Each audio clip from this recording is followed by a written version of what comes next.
क्या आप जानते हैं, एक वक्त ऐसा भी आया था जब कुछ नौजवान अपने शहर को छोड़कर एक घार में पनाह ले गए।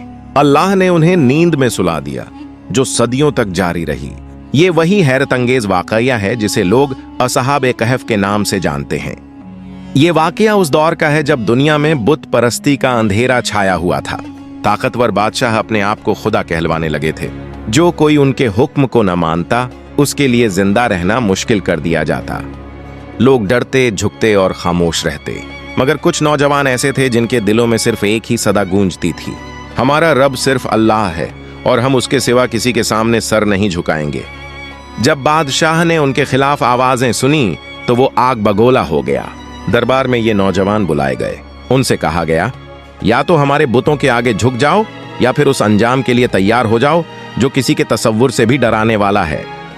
लेकिन ये वो लम्हा था जब ईमान ने खौफ को शिकस्त दी। उन जवानों ने दो टूक कहा, हमारा रब आसमानों और जमीन का खालिक है, हम उसके सिवा किसी को नहीं मानते। ये जवाब सुनकर बादशाह ने झल्लादों को हुक्म दिया कि इन्हें इबरत का निशान बना दो। मगर उन नौजवानों ने फैसला किया कि अगर ईमान की हिफाजत यहाँ मुमकिन नहीं तो हिजरत करना ही बेहतर है। वो रात के अंधेरे में निकल पड़े। न कोई बड़ा सामान, न कोई लश्कर, बस अल्लाह पर मुकम्मल भरोसा। वो शहर की गलियों से गुजरे, अंधेरों को काटते हुए पहाड़ों की तरफ बढ़े। रास्ता कठिन था, पत्थरों पर चलते पांव जख्मी होते, लेकिन ईमान की रोशनी उनका सहारा बनी रही। चलते चलते वो एक गार तक पहुंचे। घर की खामोशी ने उनके दिलों को सुकून दिया। उन्होंने अपने रब से दुआ की, ऐ हमारे परवरदिगार, हमें अपनी रहमत अता फरमा और हमारे लिए हमारे मामले में सही रास्ता बना दे। ये दुआ कबूल हुई और वहीं अल्लाह ने उन पर नींद तारी कर दी। लेकिन ये कोई आम नींद न थी। ये नींद अल्लाह की कुदरत का एक अजीम मोजिजा थी। दिन गुजरते गए, महीने बदलते गए, साल बीतते गए, सदियों की गर्द दुनिया पर छा गई। मगर वो नौजवान उसी हालत में रहे, उनके जिस्म सलामत, जवानियों की तरह ताजा। सूरज की रोशनी गार में इस तरह आती कि उन्हें नुकसान न पहुंचाए। उनका कुत्ता गार के दरवाजे पर पहरा देता रहा। लोग गुजरते मगर ये राज किसी पर न खुला। 300 साल से भी ज्यादा वक्त गुजर गया। सल्तनतें बदल गईं, बादशाह मर गए, कौमें मिट गईं, लेकिन असहाब कहफ अपनी नींद में वैसे ही रहे। फिर एक दिन अल्लाह ने चाहा कि ये राज जाहिर हो। वो जाग उठे। उन्होंने कहा, हम कितनी देर सोए रहे? किसी ने कहा, शायद एक दिन या दिन का कुछ हिस्सा।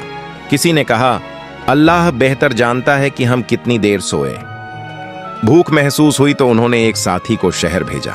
उसे कहा, खाना लाना मगर छुप कर, ताकि कोई पहचान न ले। जब वो शहर पहुंचा तो हैरान रह गया। वो शहर जहां कभी बुतों की पूजा होती थी, अब वहां अल्लाह की तौहीद का चर्चा था। उसने जेब से सिक्का निकाला तो दुकानदार दंग रह गया।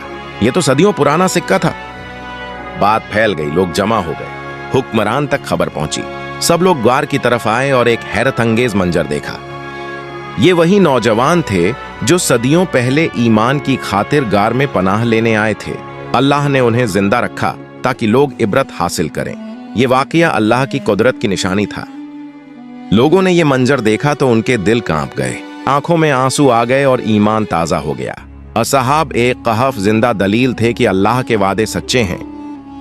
ये किस्सा सिर्फ उन चंद नौजवानों का नहीं, बल्कि हर दौर के इंसान के लिए सबकत है।